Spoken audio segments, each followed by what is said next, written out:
خوش آمدید۔ آج ہم آئین پاکستان کے ان صفحات کا جائزہ لے رہی ہیں جو عام طور پر نظر انداز کر دیے جاتے ہیں۔ یہ آئین کا وہ حصہ ہے جو بظاہر بہت ٹیکنیکل اور خشک لگتا ہے، جی لیکن حقیقت میں یہ پاکستان کی سیاسی تاریخ کے سب سے بڑے بحرانوں کی کہانی سناتا ہے۔ ہم بات کر رہے ہیں آئین کے عبوری یعنی ٹرانزیشنل ابواب کی۔ بالکل۔ ہمارا مقصد یہ سمجھنا ہے کہ جب آئین کو توڑا جاتا ہے، خاص طور پر آپ کہہ لیں فوجی آمریتوں کے ذریعے، جی جی تو پھر وہی آئین خود کو کیسے جوڑتا ہے۔ یہ آرٹیکلز ایک پل کا کام کرتے ہیں جو ایک غیر آئینی دور کو واپس آئینی حکمرانی سے جوڑتے ہیں۔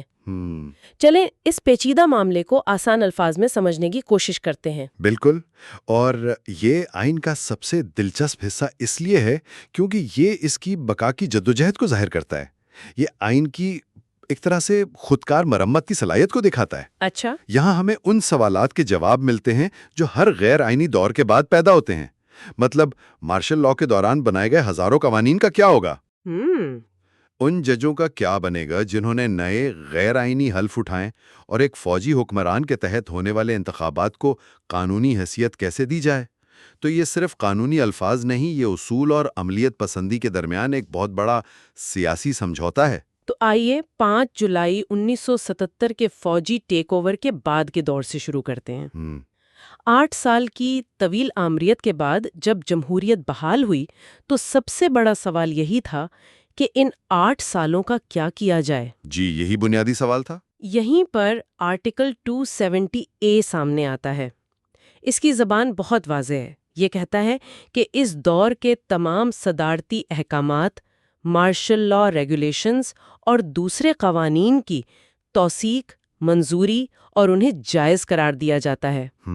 یہ تو سیدھا سیدھا ایک غیر آئینی دور کو آئینی تحفظ دینے کے مترادف ہے۔ اسے قانونی زبان میں انڈیمنٹی کلاز کہتے ہیں۔ Indemnity Claus. جی، لیکن آسان الفاظ میں یہ ایک قانونی معافی نامہ، یا آپ کہہ لیں ریسیٹ بٹن ہے۔ یہ ایسا ہے جیسے آپ کہیں کہ ٹھیک ہے، پچھلے 8 سالوں میں جو کچھ بھی ہوا، قانونی طور پر ہم اس پر سوال نہیں اٹھائیں گے تاکہ ملک آگے بڑھ سکے۔ اچھا، یہ ایک بہت بڑا سیاسی سمجھوتا ہوتا ہے جہاں استحکام کو انصاف پر ترجیح دی جاتی ہے۔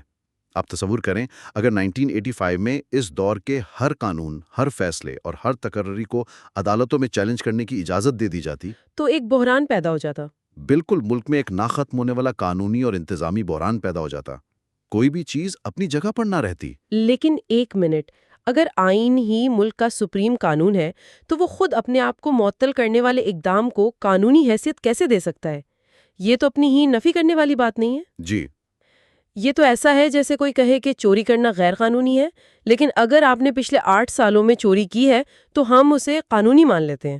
یہ ایک بہترین سوال ہے اور یہی اس سارے معاملے کا مرکزی تضاد ہے۔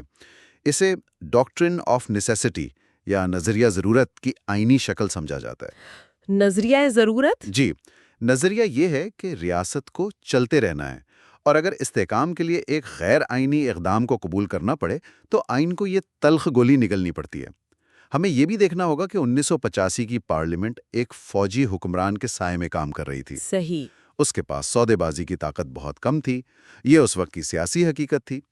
تو انہوں نے ماضی پر ایک قانونی پردہ ڈال دیا تاکہ مستقبل کی طرف بڑھا جا سکے۔ اور اس آرٹیکل میں ایک اور جملہ ہے جو بہت دلچسپ ہے۔ وہ کہتا ہے کہ اس دور میں کیے گئے تمام اقدامات نیک نیتی سے کیے گئے سمجھے جائیں گے۔ جی، اس کا مطلب تو یہ ہوا کہ اگر کسی نے اس دور میں کوئی غلط کام بھی کیا ہو تو آئین خود کہہ رہا ہے کہ ہم فرض کر لیں گے کہ اس کی نیت اچھی تھی، اس لیے اس پر کوئی مقدمہ نہیں چل سکتا۔ درست۔ یہ تو ایک بلینکٹ سیکیورٹی دینے کے مترادف ہے۔ جی، اسے لیگل فکشن کہتے ہیں۔ Legal fiction. جی، قانون ایک ایسی حقیقت فرض کر لیتا ہے جو شاید اصل میں موجود نہ ہو۔ اس کا مقصد مستقبل کے مقدمات کا ایک سیلاب روکنا ہوتا ہے۔ یہ ان تمام افراد اور اداروں کو قانونی تحفظ فراہم کرتا ہے جنہوں نے اس دور میں اختیارات کا استعمال کیا۔ اس کے بغیر ہر سرکاری آفیسر، ہر جج، ہر ادارے پر ہزاروں مقدمات ہو سکتے تھے کہ انہوں نے غیر آئینی حکومت کے احکامات پر عمل کیوں کیا۔ تو یہ نظام کو مفلوج ہونے سے بچانے کی ایک عملی کوشش تھی۔ تو اس کا مطلب یہ ہے کہ آج بھی ہمارے قوانین میں ایسی بہت سی چیزیں موجود ہیں جو ایک فوجی آمر نے بنائی تھیں، وہ قوانین ختم نہیں ہوئے؟ بالکل نہیں، اور یہی آرٹیکل 270A کی شق 3 کا سب سے اہم نقطہ ہے۔ وہ کہتی ہے کہ یہ تمام قوانین اس وقت تک نافذ العمل رہیں گے جب تک کوئی مجاز اتھارٹی یعنی پارلیمنٹ انہیں تبدیل، منسوخ یا ان میں ترمیم نہ کر دے۔ اچھا۔ ان قوانین کی میراث ختم نہیں ہوئی، بلکہ وہ ملک کے قانونی ڈھانچے کا حصہ بن گئیں۔ آج بھی کئی قوانین ایسے ہیں جو ضیاء الحق کے دور میں بنائے گئے تھے اور وہ نافذ العمل ہیں، کیونکہ کسی پارلیمنٹ نے آج تک انہیں تبدیل نہیں کیا۔ یعنی وہ آج بھی ہمارے قانونی نظام کا حصہ ہیں؟ جی، یہ ہمارے قانونی نظام پر ان ادوار کی ایک مستقل چھاپ ہے۔ تو آرٹیکل 270A نے ایک طرح سے ماضی کو قانونی تحفظ دے کر اسے دفن کر دیا، لیکن تاریخ خود کو دہراتی ہے اور اکتوبر 1999 میں ملک کو ایک اور فوجی ٹیک اوور کا سامنا کرنا پڑا۔ جی، اس بار جب جمہوریت بحال ہوئی تو آئین نے بالکل مختلف راستہ اختیار کیا۔ یہ ہمیں آرٹیکل 270AA کی طرف لاتا ہے، جو معافی کے بجائے آپ کہہ لیں مذمت کا راستہ ہے۔ جی، اور یہ آئین کے ارتقاء کا ایک شاندار مظہر ہے۔ آرٹیکل 270AA جسے 18ویں ترمیم کے ذریعے 2010 میں شامل کیا گیا، اس کی پہلی ہی شق ایک دھماکہ خیز اعلان کرتی ہے۔ کیا کہتی ہے وہ؟ یہ 14 اکتوبر 1999 کے ہنگامی حالت کے نفاذ، لیگل فریم ورک آرڈر 2002 اور دیگر متعلقہ احکامات کو غیر قانونی اور کالعدم قرار دیتی ہے۔ کالعدم؟ جی، کالعدم۔ یہ آرٹیکل 270A کے بالکل برعکس ہے۔ وہاں توثیق تھی، یہاں تردید ہے۔ واہ، یعنی آئین کے ایک ہی باب میں دو آرٹیکلز ہیں جو ایک ہی مسئلے پر بالکل الٹ باتیں کر رہے ہیں۔ بالکل۔ یہ تو آئین کے اندر ہی ایک چھوٹی سی خانہ جنگی کا منظر پیش کرتا ہے۔ 1985 میں آئین نے ایک فوجی دور کے سامنے سر جھکا دیا اور 2010 میں وہی آئین کھڑا ہو کر کہہ رہا ہے کہ نہیں، وہ سب کچھ غیر قانونی تھا۔ صحیح۔ یہ صرف قانونی الفاظ کا فرق نہیں، یہ پاکستان کی سیاسی سوچ میں ایک بہت بڑی تبدیلی کی عکاسی کرتا ہے۔ بالکل، اور اس کی وجہ 1985 اور 2010 کے سیاسی ماحول کا فرق ہے۔ 2010 کی پارلیمنٹ، جسے 18ویں ترمیم کا مینڈیٹ حاصل تھا، وہ ایک مضبوط سیاسی اتفاق رائے کی نمائندگی کر رہی تھی، جس میں عدلیہ کی بحالی اور جمہوریت کی بالادستی کا نعرہ شامل تھا۔ اس کے پیچھے چارٹر آف ڈیموکریسی جیسی سیاسی مفاہمت کی طاقت تھی۔ اچھا۔ اس لیے وہ ماضی کو مسرب کرنے کی پوزیشن میں تھی۔ مجھے 2010 کی پارلیمانی بحث یاد ہے جب 18ویں ترمیم پر بات ہو رہی تھی۔ ایک رکن نے کہا تھا کہ ہم آج صرف ایک قانون نہیں بنا رہے، ہم تاریخ کا قرض چکا رہے ہیں۔ واہ۔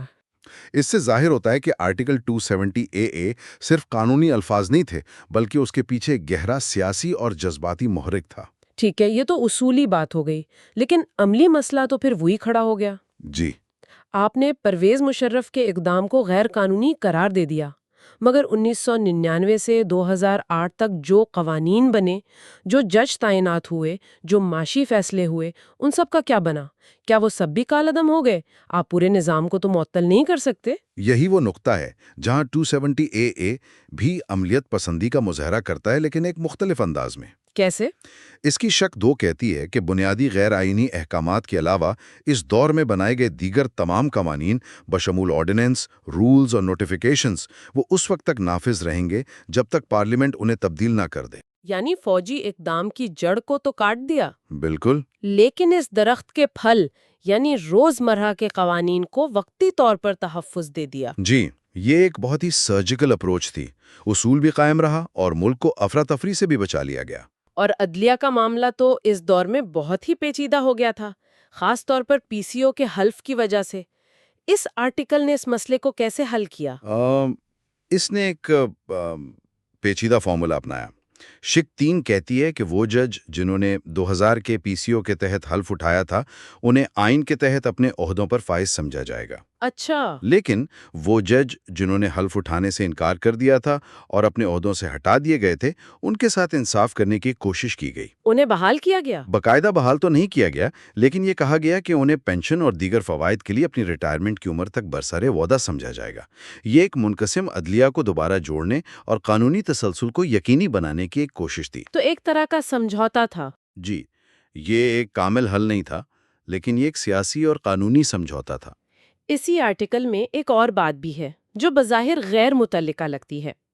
اس میں کانکرنٹ لیجسلیٹو لسٹ کے خاتمے اور صوبوں کو اختیارات کی منتقلی کا ذکر ہے۔ اس کا اس عبوری دور سے کیا تعلق تھا؟ یہ بہت اہم نقطہ ہے۔ یہ غیر متعلقہ نہیں، بلکہ اسی بڑی تصویر کا حصہ ہے۔ 18ویں ترمیم کا ایک بڑا مقصد صرف مشرف دور کے اقدامات کو کالڈم قرار دینا نہیں تھا، بلکہ آئین کو اس کی اصل پارلیمانی اور وفاقی روح میں بحال کرنا تھا۔ اچھا۔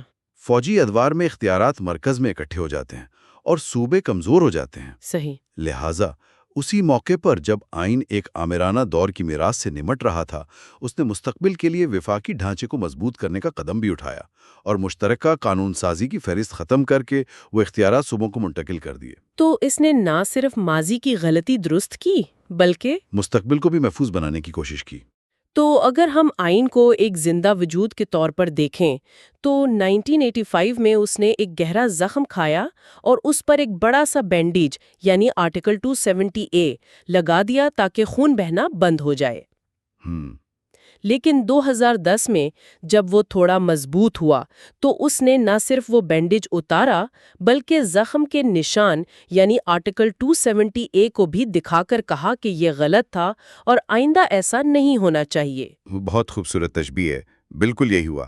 ایک میں زخم کو چھپایا گیا، دوسرے میں زخم کو تسلیم کر کے اسے تاریخ کا حصہ بنایا گیا۔ تو آپ نے قوانین اور ججوں کے معاملات تو حل کر لیے، لیکن جمہوریت کی طرف واپسی کا پہلا قدم تو انتخابات ہوتے ہیں۔ جی۔ ان انتخابات کا کیا ہوگا جو خود ایک غیر آئینی حکومت کے تحت منعقد ہوئے؟ ان کی قانونی حیثیت کیا ہوگی؟ اس کے لیے بھی آئین میں کوئی راستہ ہے؟ جی ہاں، اور یہ اس پوری کہانی کا آخری اور شاید سب سے اہم حصہ ہے۔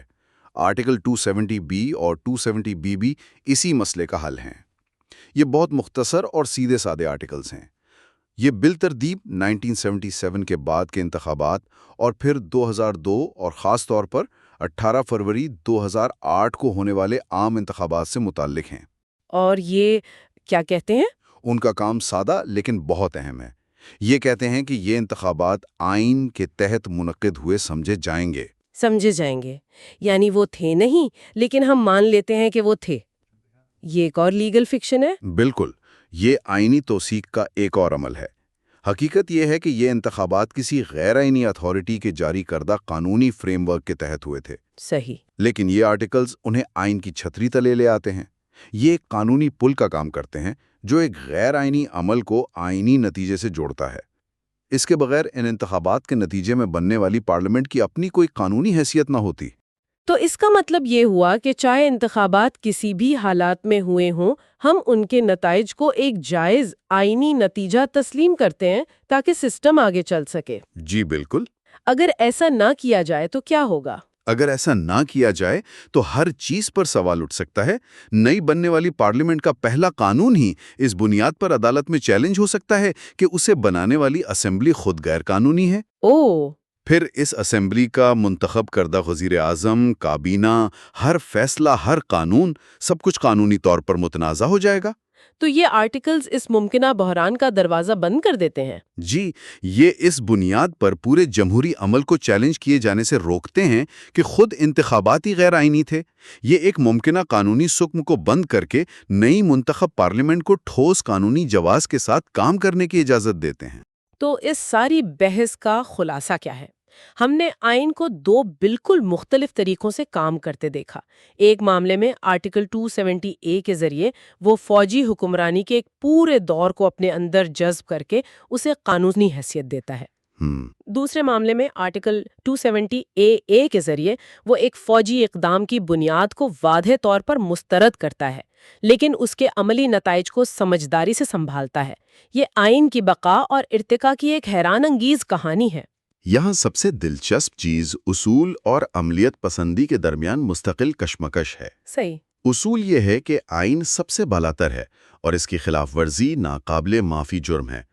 عملیت پسندی یہ ہے کہ آپ ایک دہائی کے قوانین، تقرریوں اور مالی فیصلوں کو قلم کی ایک جنبش سے مٹا نہیں سکتے، ورنہ ریاست کا ڈھانچہ ہی گر جائے گا۔ یہ عبوری دفعات اسی کشمکش سے نپٹنے کا قانونی طریقہ کار ہیں۔ یہ آئین کے جسم پر لگے زخم اور ٹانکے ہیں جو بتاتے ہیں کہ یہ کن بحرانوں سے گزرا ہے اور کیسے اس نے خود کو جوڑ کر آگے بڑھنے کا راستہ نکالا ہے۔ آخر میں ایک سوچ جو سننے والوں کے لیے چھوڑے جاتے ہیں، یہ آرٹیکلز ماضی کے بارے میں ہے، لیکن یہ مستقبل کے لیے ایک بہت اہم اور شاید خطرناک سوال کھڑا کرتے ہیں۔ جی، کیا غیر آئینی اقدامات کو قانونی حیثیت دینے یا انہیں سنبھالنے کا ایک آئینی راستہ فراہم کر کے یہ دفعات نادانستہ طور پر مستقبل میں ایسے اقدامات کی حوصلہ افزائی کرتی ہیں؟ کیا اس سے یہ تاثر پیدا ہوتا ہے کہ مستقبل میں کسی بھی آئینی بحران کو بالآخر اسی طرح قانونی شکل دی جا سکتی ہے؟ یہی مرکزی بحث ہے۔ کیا یہ معاف کرو اور بھول جاؤ یا مذمت کرو اور انتظام کرو کا طریقہ کار نظام کو ٹھیک کرتا ہے، یا مستقبل کے جھٹکوں کے خلاف اس کی قوت مدافعت کو کمزور کرتا ہے؟ کیا یہ ایک طرح کا مورل ہیزارڈ پیدا کرتا ہے کہ کوئی بھی آئین توڑے بعد میں پارلیمنٹ کوئی نہ کوئی قانونی راستہ نکال ہی لے گی؟ یہ ایک قابل غور نقطہ ہے، کیونکہ آئین صرف ایک قانونی دستاویز نہیں بلکہ ایک سیاسی اور اخلاقی لائحہ عمل بھی ہے۔ You are watching Legal Gupshup and GK with MD, your source for legal, historical, and breaking news. Don't forget to like, subscribe, and share for more informative content.